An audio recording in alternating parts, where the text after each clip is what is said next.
Okay, so the first rule of science communication is to know your audience. So I want to find out who I'm speaking to. How many scientists have we got in the room? Okay, that's great.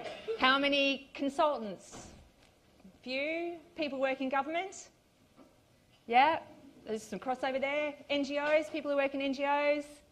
Great. Students? Anyone I forgot? General public? Volunteers? Great. What did I miss? Oh, people in education. Thank you. People in education. Okay, that's great. So I'm going to be talking a little bit about our current thinking in science communication research. I'm getting a bit meta with this presentation. That was this way? No? Which way? Because I realised that I can always interpretive dance it, that's fine. There I am. The bottom one, great.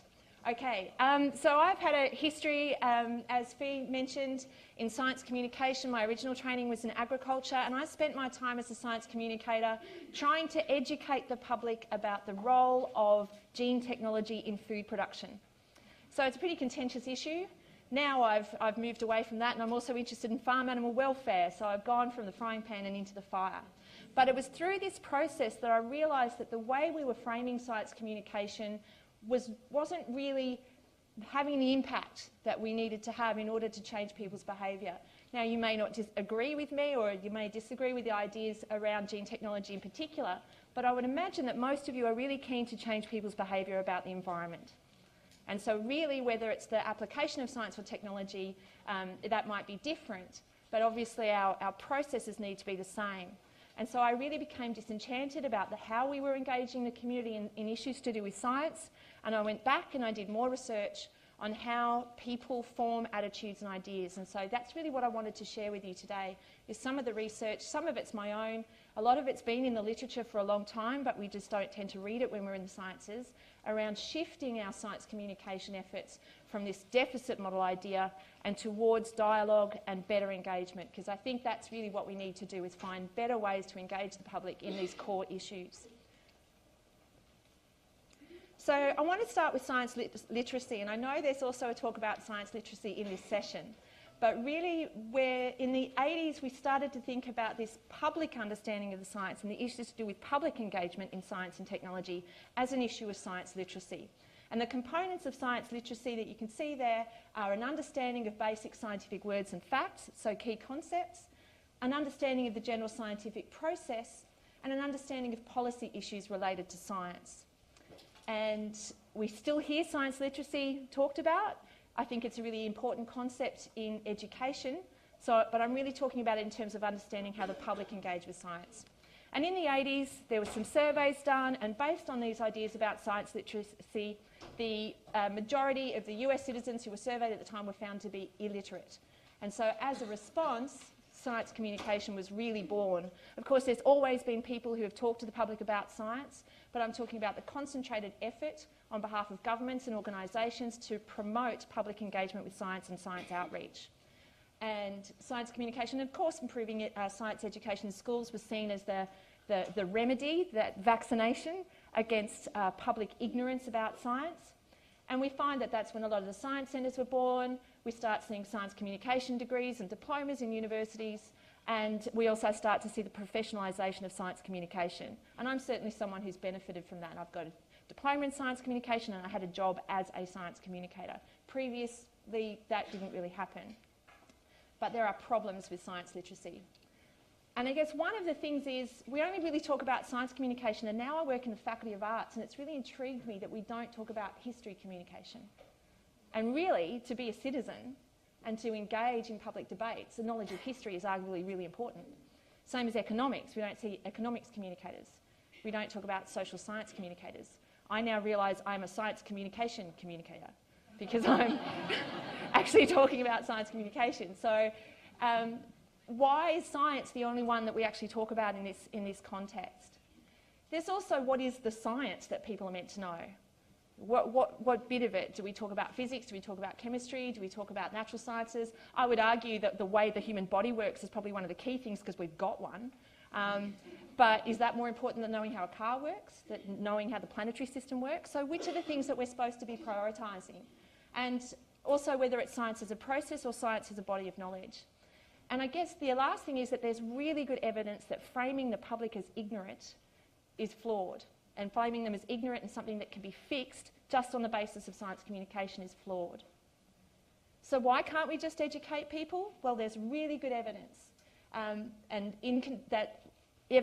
Really good evidence in the inconsistent results from studies examining education, knowledge and information provision that it doesn't actually change people's behaviour necessarily. Some things do really well, but on the whole, it hasn't really worked. We also know that scientists from different fields have different levels of support for technology. So somebody who is science literate may oppose GM and may support the idea of anthropogenic climate change equally strongly. So how do we reconcile that?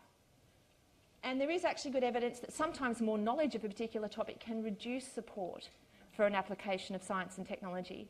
So it's not the case that the more you know about science, the more you love it. That is the really flawed idea. And that's really where the deficit model sits. The deficit model is not saying that you can't improve someone's level of information by educating them. The deficit model is this idea that you can change someone's opinion, their worldview or their behaviour just by giving them the facts. Okay, then you're not going to make someone love genetically modified food by telling them how it's made. I did that with 60,000 people and we have a ban on GM crops right here until 2025. So it didn't work. Okay, I'm not bitter. Not at all. That's why I work in the Faculty of Arts now.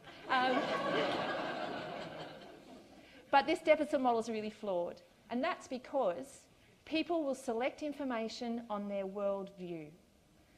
Okay, so the thing that we really need to be concentrating on is not whether people have the right bits of information, but how their worldview is shaped and structured and how their attitudes to science and technology are shaped by their social and cultural experiences. And that's where my research sits. And one of the key concepts when we think about this is confirmation bias and cognitive dissonance. And these are drawing out of fields like psychology. This is telling us that people don't like having two opposing views in their head. So if I've already got one worldview and you come in and tell me something new, I'm going to try and kill it with swords. It's not going to fit with my worldview and I'm going to dismiss that information. So there's cognitive dissonance and we try to justify our own behaviour. We try to go, oh, it's not that bad, or no, you're wrong, or your evidence is biased, you're flawed, you're in league with the corporations. We do that and we dismiss that evidence. Now, I'm not saying that that evidence isn't important.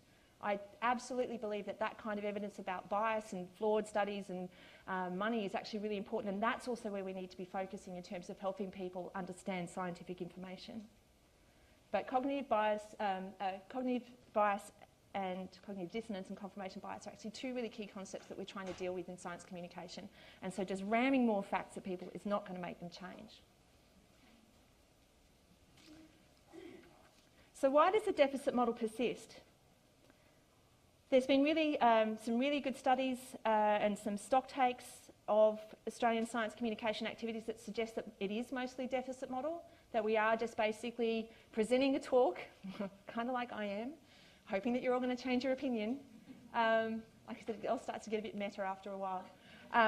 That we are concentrating still a lot of these efforts on the idea that if we just gave people the facts, then they would change their behaviour.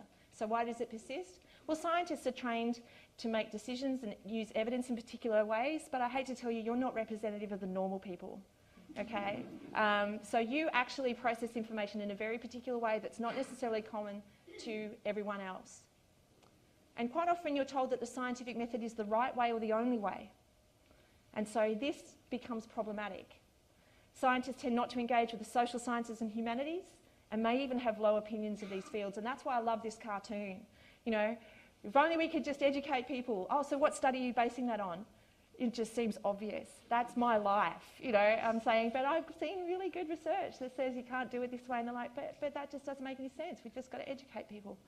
So this is really a struggle, I think, in terms of trying to build the bridge between sciences and humanities.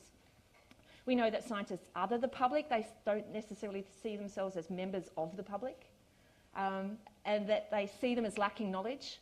You can see it in some of the media reports, interviews by scientists. They tend to be fairly dismissive and not see the public as actually having knowledge and information.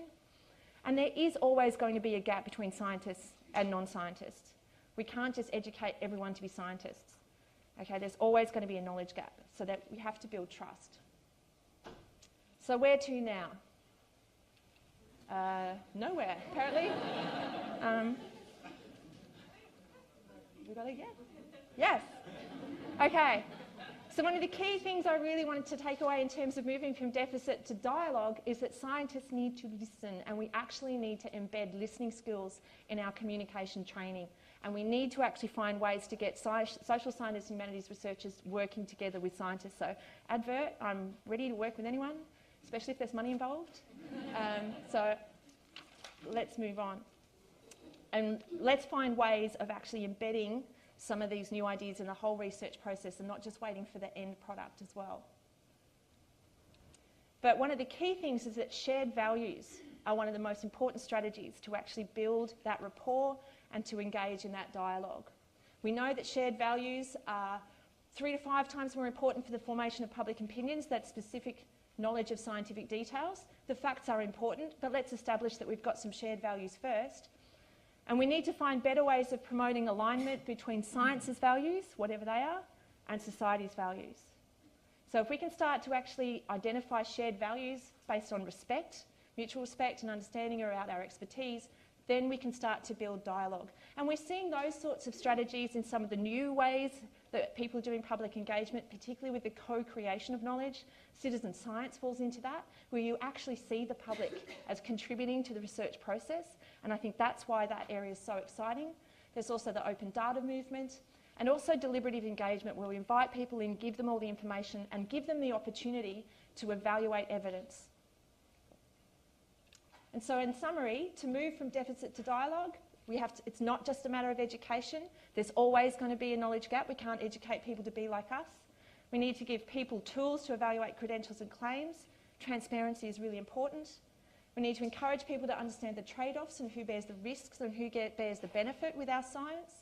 And we need to start establishing shared values between modern science, which includes industry funding, and current community values. Thank you.